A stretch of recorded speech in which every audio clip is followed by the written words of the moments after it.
within a grassland context, one of the things that is true almost globally is that nitrogen is often the most limiting nutrient to production of grasslands. And for those of your listeners who, purchase fertilizer and specifically purchase nitrogen fertilizer, they know that to compensate for that nitrogen deficiency that is very common in grasslands is quite expensive. So clearly one of the key advantages and well-known advantages of legume is their ability to take nitrogen from the atmosphere, which is in a form that plants cannot access, and convert it into a form that can be used.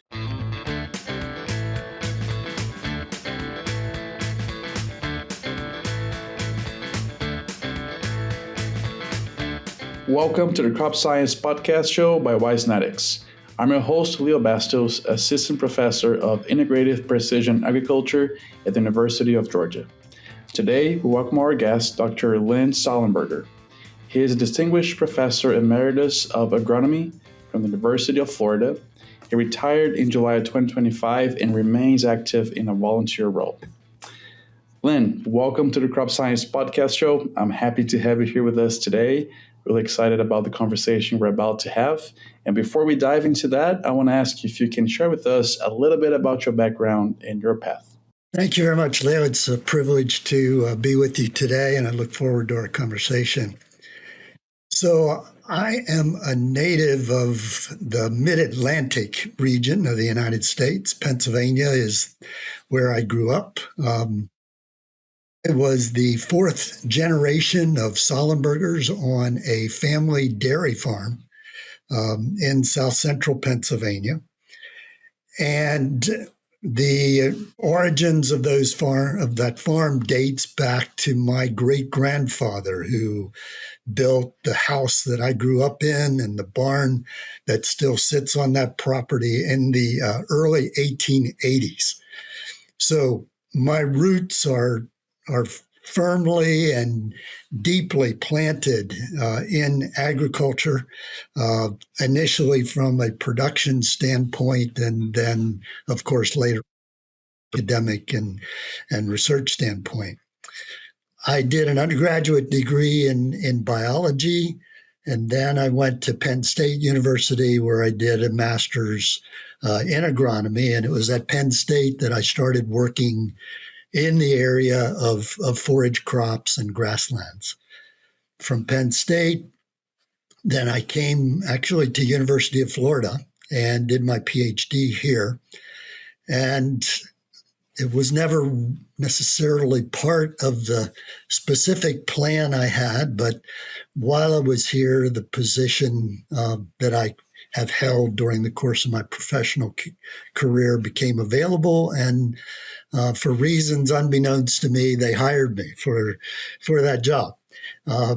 My children accused me of being not very creative, and so once I started that position, I stayed in that position for 40 years, 4 decades, and always found it exciting and had an incredibly enjoyable and meaningful and hopefully somewhat productive career. That's fantastic. And well, I know you just recently retired, but could you share with us a little bit about some of the projects, some of the last projects that you were involved with, when you were still at UF, and now that you continue in a volunteer role? What types of projects are you working on, and what topics are you exploring? Right. So my position here is teaching and research, and I teach 4 different courses related to grassland science, grassland research, and then over the course of my career, I've had an active research program, a significant part of which was graduate student training. And so working with graduate students has always been really a highlight of my days, and the opportunities that were presented in that area have been extremely valuable and meaningful to me. Over the course of a 40-year career, you can imagine that the topics of research changed a bit, and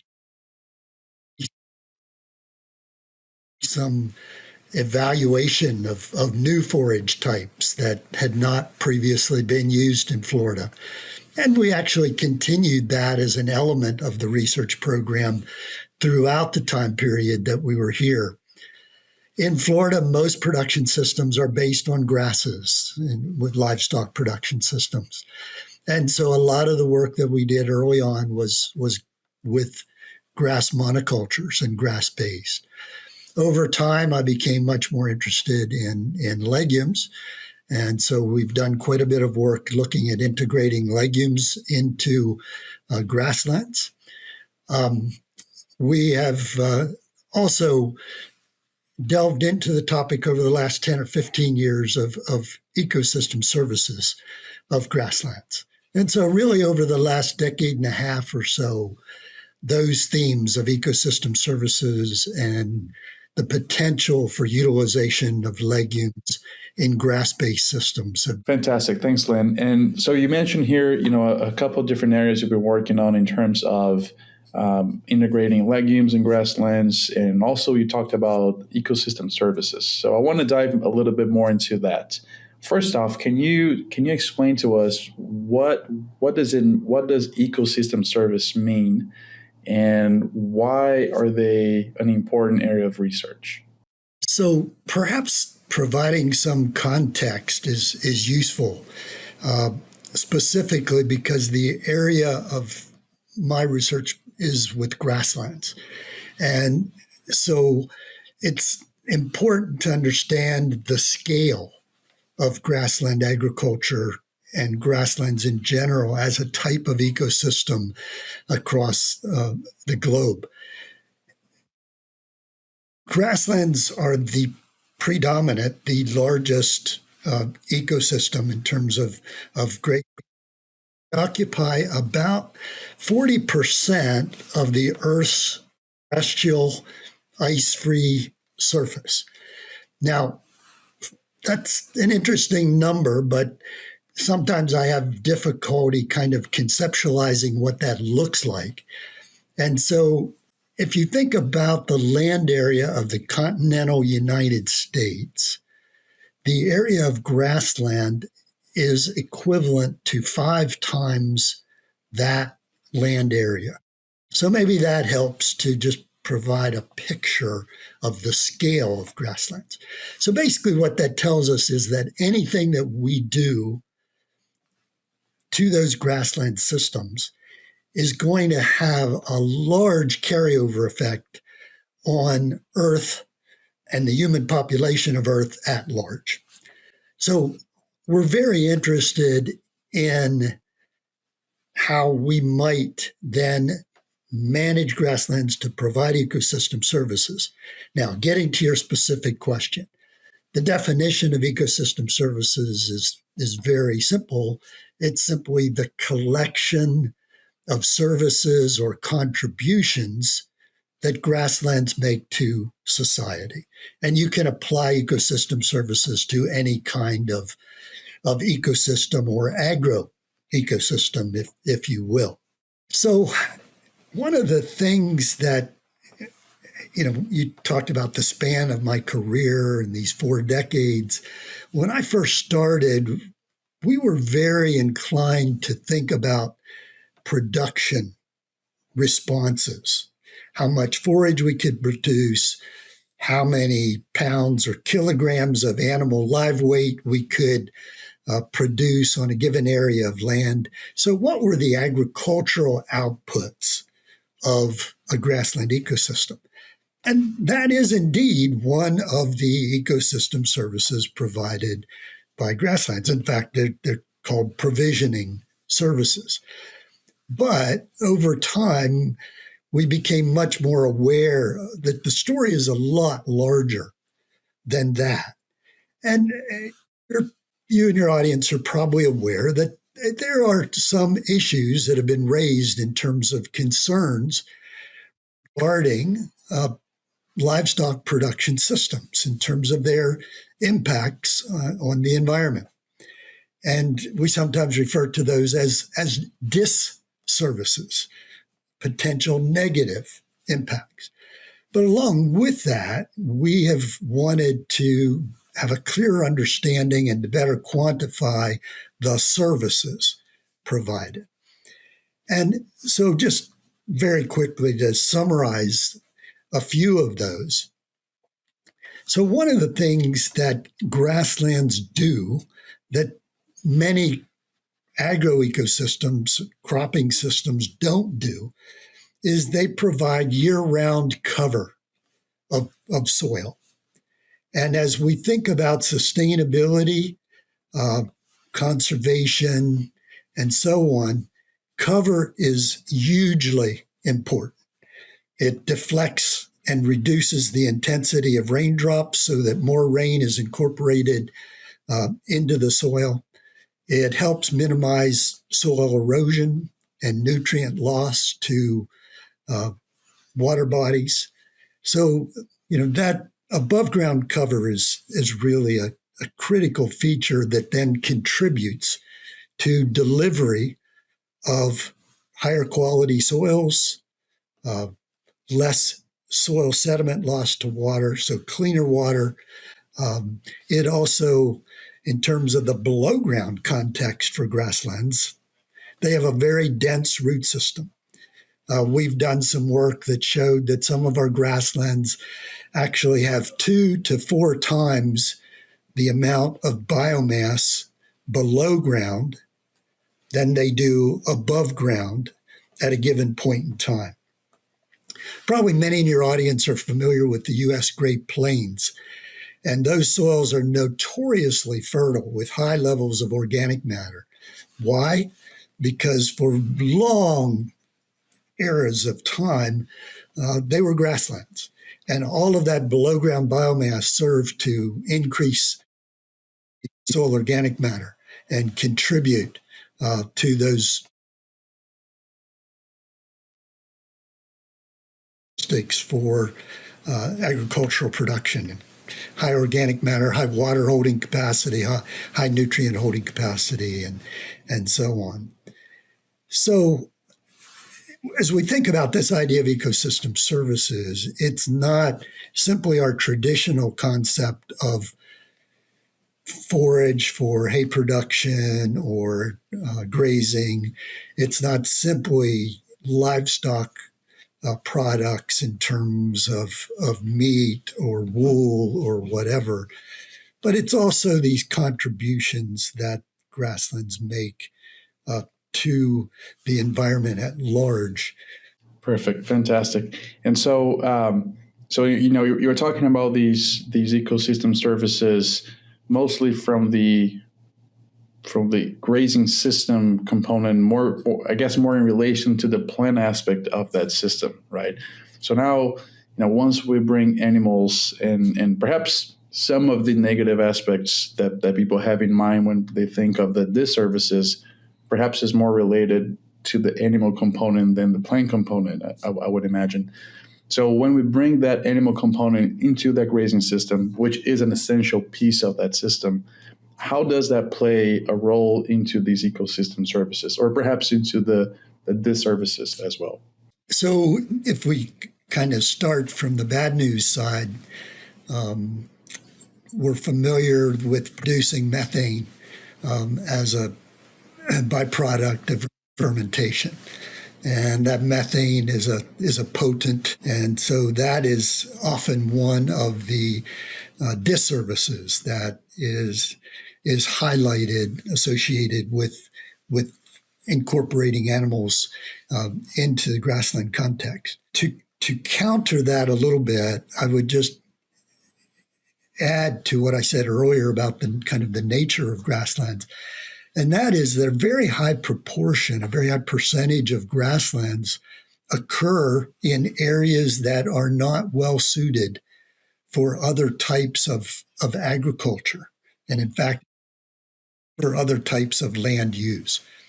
And so because of the fact that we can utilize ruminant animals to harvest the photosynthetic output of those grassland plants, we as a society can actually utilize those grassland areas that if we planted them to corn or soybeans or something like that, the soils would typically highly erode, or perhaps the environment is too wet or too dry or whatever for those annual crops. So to counter the argument of, well, if you add ruminants, you do this negative thing, clearly one of the issues is that utilize them is by integrating ruminant animals into them, that product, and produce something that is human edible. Another key issue that people think about when they think about kind of mismanagement of animal agriculture on grasslands is if we overstock. And so high stocking rates that really kind of take away some of the advantages of grass briefly is another way. So then we end up with those hillsides that have deep ridges through them from erosion, and we have water in our streams and rivers because of runoff. So those are some of the kinds of disservices that to think about, and approaching them from a management perspective to try to change them from disservices to services is part of the conversation and part of my interest as a researcher. Fantastic. So basically, as long as we manage things correctly and understand the systems and respect their limitations, we can definitely enhance those ecosystem services when we bring the animal component into that plant component of the system, making sure that we're getting the most out of those ecosystem services from both plants and animals together. Absolutely. All right. So, one topic here that you mentioned in the beginning of our conversation was that you've worked with the integration of legumes into these grassland systems, these grazing systems that are dominated by grasses, at least initially in your career. So can you talk a little bit about that and just on the importance of incorporating these legumes into these systems, and just what role they play and why are they important? So growing up on a dairy farm in South Central Pennsylvania, use of legumes was something that I was very well acquainted with, and alfalfa was a huge part of the system within that context. When I moved south to Florida and working here, and it's true not only in Florida, but in many warm climate areas, there are fewer adapted legumes. And many of those systems are based on either grass monocultures or mixtures of grasses, but legumes play a very minor role in many of those systems.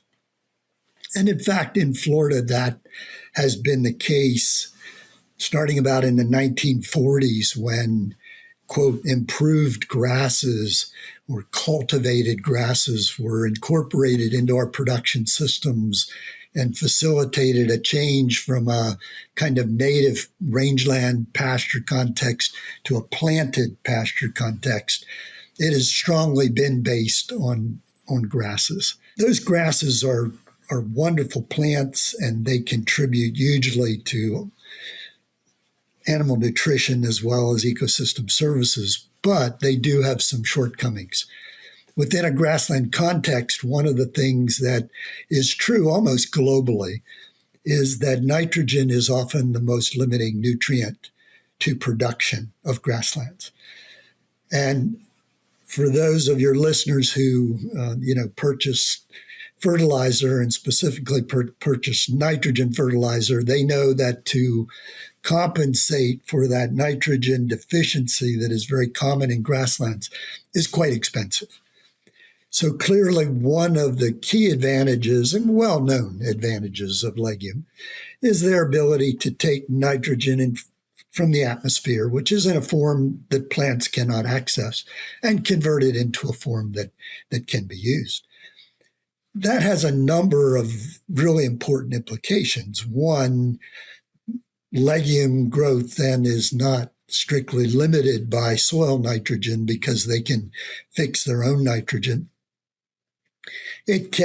Legumes can also provide significant amounts of nitrogen to the grass into which they are planted, whether that be release into the soil or consumption by animals who then excrete urine and dung onto that grassland that is higher in nitrogen than it would be otherwise because legumes are a portion of their diet.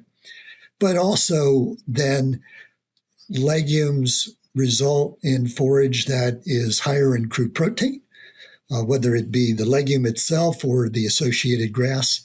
And also legumes are higher in digestibility. They can be more efficiently utilized by livestock than grasses at a comparable stage of maturity. So for all of those reasons, we're interested in getting legumes into the system.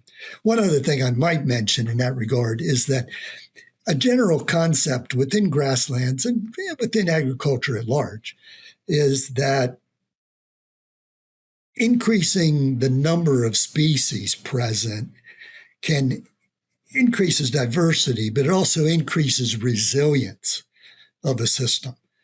So agricultural systems are often under significant amounts of stress. And a more functionally diverse system can, one, tolerate that stress typically better, but also bounce back more quickly following a stress event than a system that is based on only one species.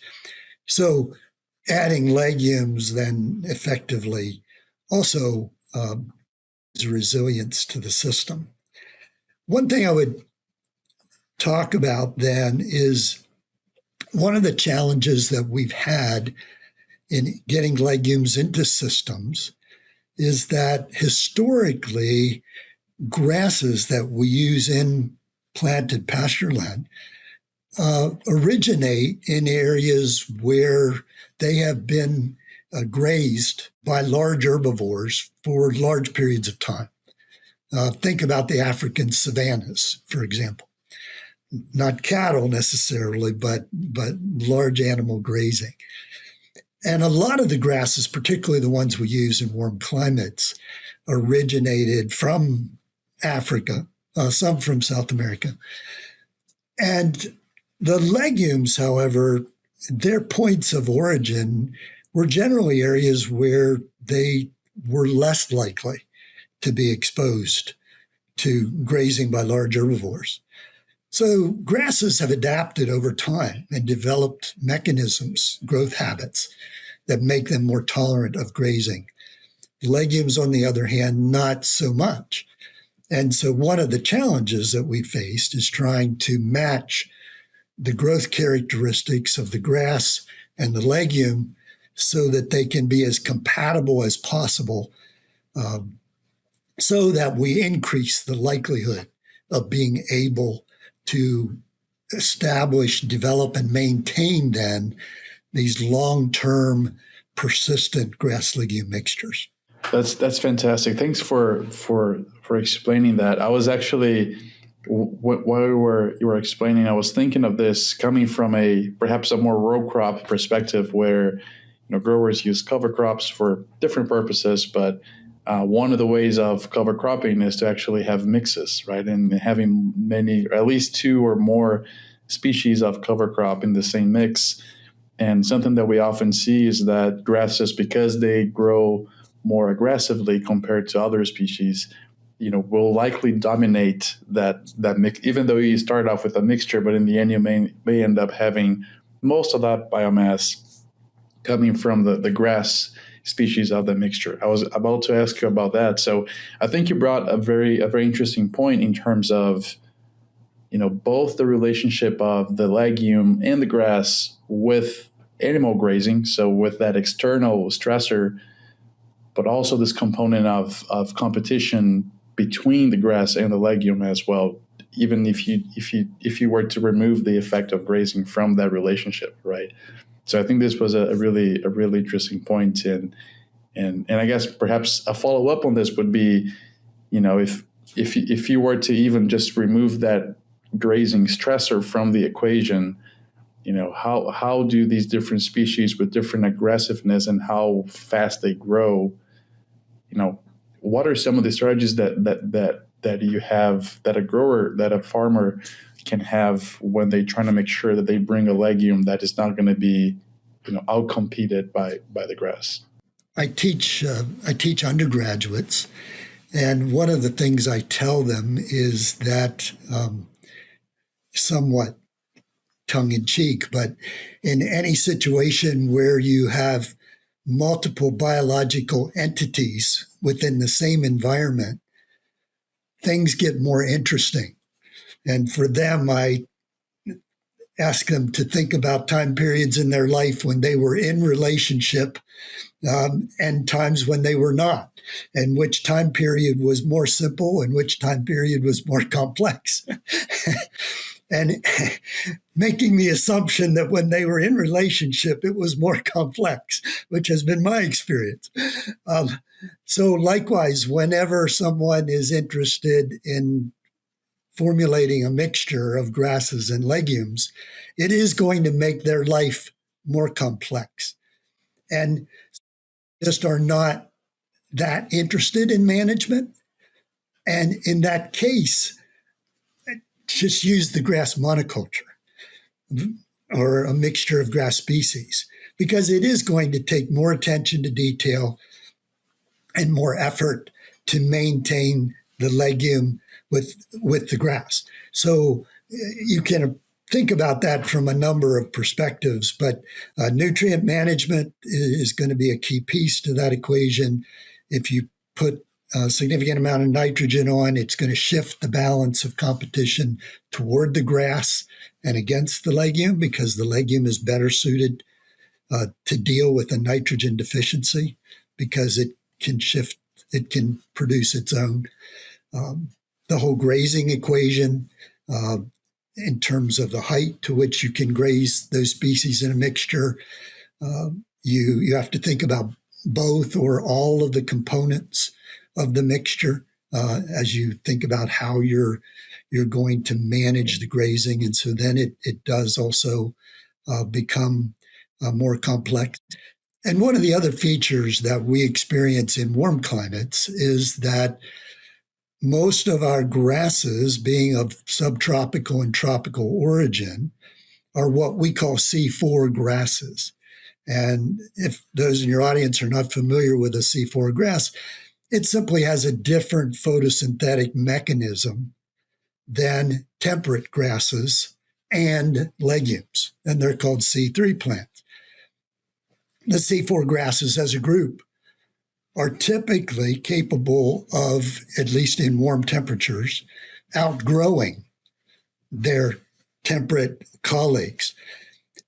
In Pennsylvania, we were growing a C3 like orchard grass or ryegrass or timothy with alfalfa. And so they were both C3s, had compatible photosynthetic systems. In Florida, southeast, tropics, subtropics, you're typically growing a C4 grass with a much more vibrant photosynthetic process than the legume. And so there's also that physiological piece that is working against you to some extent in keeping the legume present. And indeed, that's one of the reasons why we've had some challenges getting legumes into warm climate grass-based pastures. Well, thanks, Lynn. That was very well explained.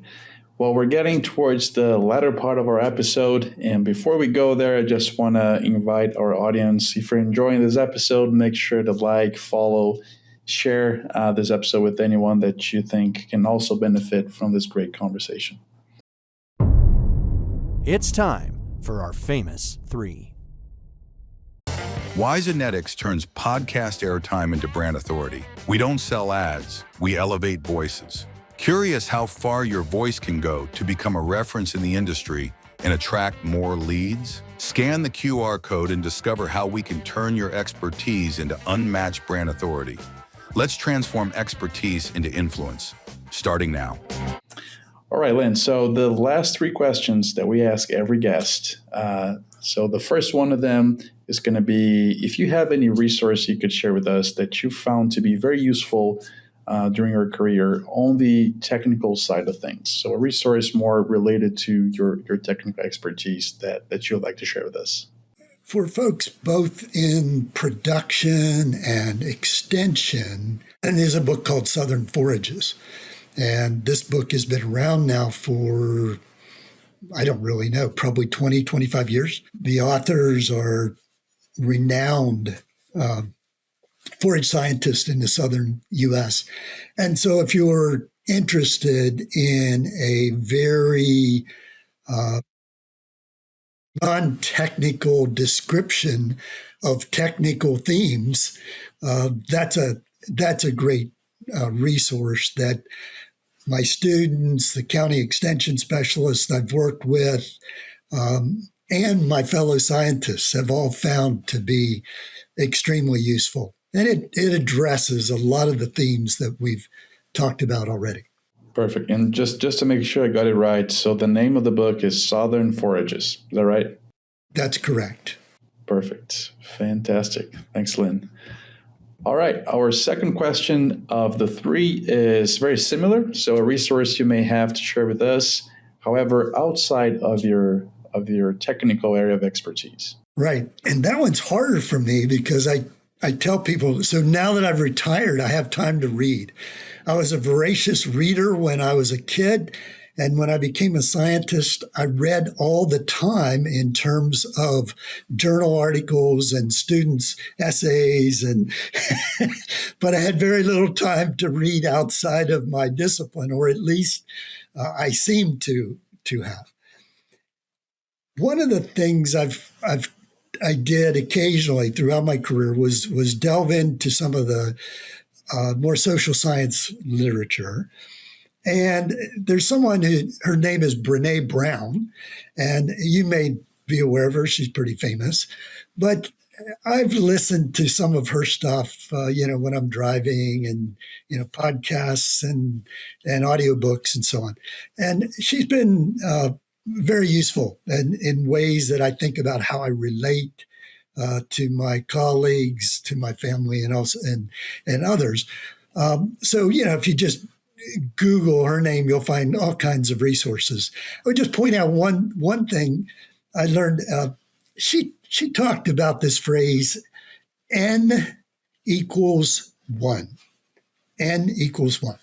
As scientists, when we talk about N, it refers to the number of observations.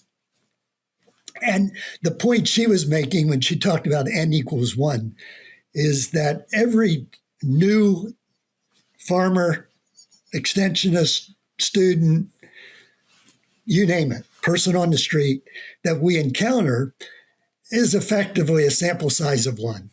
They are unique. They have their own inherent characteristics and biases and opinions. And we, who are charged with working with them, need to be adaptable and willing to alter our preferred style to develop an effective way of interacting with them. So particularly in my dealings with students, they're not going to be like me, and I can't expect them to be. I wouldn't want them to be. So N equal 1.